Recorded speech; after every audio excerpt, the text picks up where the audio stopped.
तो फिर कल विजय रथम सा गया और साउथ अफ्रीका जीत गया। लेकिन कोई नहीं, ये क्रिकेट है। क्या बेहतरीन गेम विटनेस हुआ जो एकदम अंटे में जाके पहुंचा दिया गया। कैसे हो मेरे दोस्तों, आज बातचीत हम करेंगे कैसे, डायरेक्ट प्लेयर बाय प्लेयर, ठीक है। कुछ अच्छी चीजों पर या फिर कुछ समझ ही रहे होंगे आप कैसी चीजों पे बात होंगी। हमें आप अपनी प्रतिक्रिया कमेंट बॉक्स पर बताना, ठीक है। शुरू करते हैं पहली फुर्सत में केएल राहुल से। बढ़िया स्टार्ट करी, बहुत ही अच्छी टच में दिख भी रहे थे, लेकिन टच में दिखने से भाई साहब होता कहां कुछ है। वार्म अप में रन्स मारने से कुछ होता है नहीं। ओपन करने आप आए फिर तुरंत के साथ आप जाएं, मतलब चल क्या रहा है। मैं समझता हूं डिफिकल्ट होता है बैटिंग करना, लेकिन अभी तो आप आते हो और फिर फौरन ही चले जाते हो। इतने प्लेयर्स हैं, उन सबको हटा दिया जाए तो आपको बैकिंग मिली हुई है, लेकिन आपसे तो रन्स बनने का नाम ही नहीं ले रहे हैं। कई लोग तो ये कह रहे हैं कि आप सबसे ज्यादा रन्स बनाओगे, पहले कह रहे थे, तो ऐसा तो होता दिख रहा नहीं है। हार्ड लेंथ की जबरदस्त वाली लेंथ पर आप असहज, अंदर आती गेंद पर आप असहज, तो फिर चल क्या रहा है। बहुत लोगों ने सवाल उठा के खड़े कर दिए हैं कि केएल राहुल है ही क्यों। तो भैया अपने क्रिटिक्स को शांत करिए, बैकिंग आपको पूरी मिली हुई है, लेकिन इतना मीडियोकर गेम आपसे एक्सपेक्टेड है नहीं। 9 रन्स मात्र बना के दिए, बताइए आउट हो गए फिर, और ऐसे ही स्कोर्स आ भी रहे हैं इनके। अब बात हो जाए लुंगी एंगडी के ऊपर। मैंने अक्सर ये बात कही है कि आईपीएल छोड़ो, ये बंदा जब भी ग्रीन कलर वाली बूशर्ट पहनता है पता नहीं कौन सा फैंटम बन जाता है। क्या तो जबरदस्त बॉलिंग करके देता है। इंडियन बैट्समैन की कमर हिला के रख दी। 4 ओवर्स के अपने फुल कोटे में 29 रन देकर 4 विकेट स्कैल्प किए। हाँ, बॉलिंग पैराडाइज लग रही थी ऑप्टिस मैदान की पिच, लेकिन वहां से पिच से जो जूस इन्होंने प्राप्त किया ना, विकेट्स भी लिए किसके किसके, केएल राहुल, रोहित शर्मा, विराट कोहली और हार्दिक पांड्या के। पूरा टॉप ऑर्डर नेस्तो नाबूद। फिर मिस्टर डिपेंडेबल हार्दिक को सस्ते में आउट किया। जेन्युइन विकेट टेकर है और आगे भी टेम्बा एंड कंपनी के गो टू बॉलर है एंगडी। बहुत ही ज्यादा जबरदस्त। एक लाइक तो इनकी बॉलिंग के लिए ठोक के किनारे कर ही देना। अब बात करेंगे किस पे, सूर्य कुमार यादव पर। जबरदस्त इंप्रेस किया सूर्या ने कल। इतनी अच्छी पारी कल इन्होंने खेली अंडर प्रेशर कि दिल ही खुश हो गया सच में यार। T20 इंटरनेशनल में ना सबसे प्योरेस्ट और फाइनेस्ट नॉक आई है सूर्या के बल्ले से कल। भारत 49 रन पर 5 विकेट्स डाउन था। इनिंग्स का 9वां ओवर चल रहा था और आधी बैटिंग लाइनअप डगआउट में चली गई थी। वहां से टीम को संभालना और 133 रन तक पहुंचाना, दिस इज समथिंग।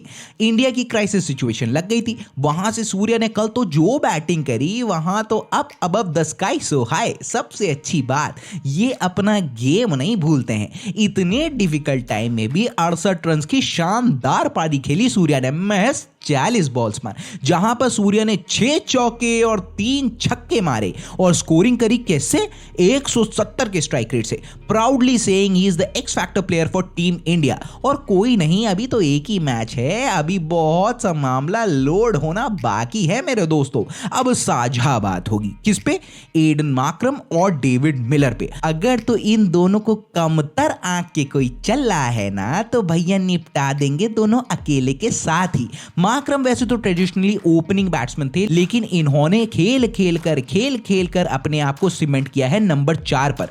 जिस तरीके की सिचुएशन में साउथ अफ्रीका थी, उसे वहां से निकालने का काम एडन मार्क्रम ने किया। और फिर बाद में डेविड मिलर ने धैर्य के साथ, आराम के साथ, बिल्कुल समय लेते हुए रन्स को स्कोर किया और साउथ अफ्रीका को जबरदस्त जीत दिलवाई।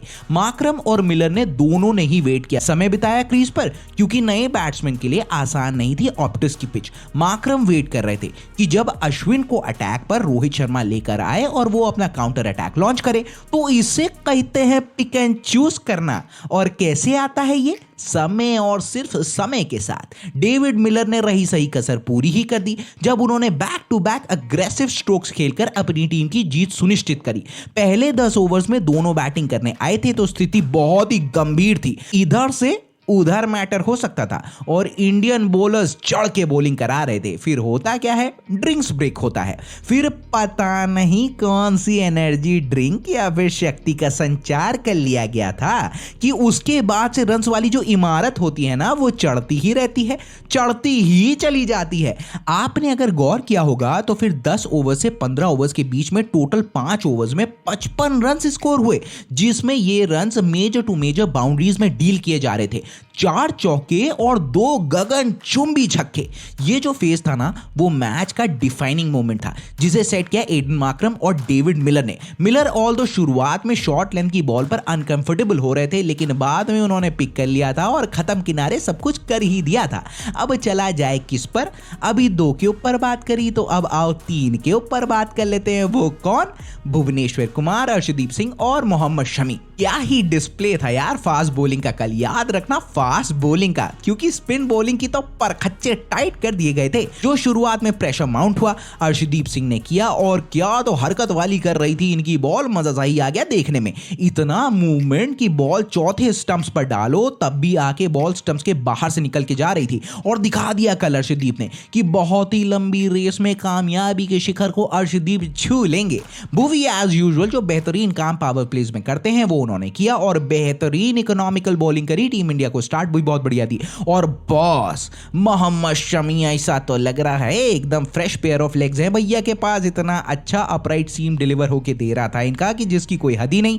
138 किलोमीटर प्रति घंटे की गेंद, लेटरल मूवमेंट और पड़ के हरकत कर रही थी ना जो, तो वो बॉल अनप्लेबल हो जा रही थी। तीनों ट्रायो ने बढ़िया बॉलिंग करी। कल तो भुवी को लास्ट ओवर भी मिला था बॉलिंग कराने को, लेकिन उनके पास डिफेंड करने को बहुत कुछ था नहीं। बैटिंग कोलैप्स ना हुआ होता तो फिर इंडिया 20 से 25 रन शॉर्ट नहीं रही होती, तो वहां पर बाजी पलट सकती थी। अब ये तो रहा सूरत हाल कल का। अब इंपॉर्टेंट बात, भले ही मैच हारा हो लेकिन मैच लड़ा बहुत ही अच्छी तरीके से। कंसर्न्स बहुत है और साफ दिखाई भी दे रहे हैं। इस पर हमारी अगली वीडियो होगी। हम एक्चुअल मैच कहां हारे पता है? बताना फिर आप। वीडियो को थोड़ी देर के लिए पॉज करना और कमेंट बॉक्स पर बताना। मेरी समझ से हम मैच हारे। अश्विन का ओवर चल रहा था, एडन मार्क्रम बैटिंग कर रहे थे और विराट कोहली के हाथ में कैच दिया गया था और उसे ग्रैब नहीं कर पाए। बताइए, बिल्कुल लॉलीपॉप कैच था यार, वो भी नहीं खत्म कर पाए और मैच वहीं पर खत्म हो लिया था। फिर एक चांस मिला, वो था जब स्किपर रोहित शर्मा आराम से मार्क्रम को रन आउट कर सकते थे, लेकिन वो मिस आउट हो गया। तो फिर समय का चक्का बाबू भैया था किसके साथ? एडन मार्क्रम के साथ। केएल राहुल से लेकर दीपक हुडा सब के सब फेल सूर्या को छोड़कर। हम आशा करते हैं दिनेश कार्तिक को मेजर इंजरी ना हुई हो। हुडा का नंबर 5 पर बैक करना और बॉलिंग ना करके देना जहां पर अश्विन की बॉल के धागे खोले जा रहे थे। यूजी चहल तो गायब ही हो लिए हैं बताइए। और हाँ, सबसे इंपॉर्टेंट, केएल राहुल का क्या ऐसे ही चलता रहेगा? पंत को क्या छुट्टी के लिए लेकर गए हो ऑस्ट्रेलिया में? तो फिर इंतजार करिएगा कल का, सब कुछ पिटारे में से बाहर आएगा। कंसर्न्स और इश्यूज पर बात होगी क्योंकि इसमें वो कवर नहीं हो पाएगा मामला। क्या कहोगे आप? बताना फिर कमेंट बॉक्स पर। तो कैसी लगी आपको वीडियो? अच्छी लगी होगी ना तो लाइक और शेयर बंद करके दबा देना ताकि वीडियो में उड़ान भर जाए और आगे तक कैसे चली जाए, सर्र करके चली जाए। पहली बार अगर लैंड हुए हो और कंटेंट अच्छा लगा हुआ होगा ना तो सब्सक्राइब करना। हमें मजा तो देखो आपको और हमको दोनों को बहुत ज्यादा आने वाला है यार। बेल आइकॉन भी फटक करके प्रेस कर देना। अरे तभी तो आपके चैनल स्विंग की वीडियो मार्केट में आ ली है, पहली फुर्सत में आपको पता चल जाएगा। और हाँ, अपना और अपने घर वालों का ना ध्यान रखना, वो बहुत ही इंपॉर्टेंट बात है। ठीक है, फिर मिलता हूं मैं आपसे।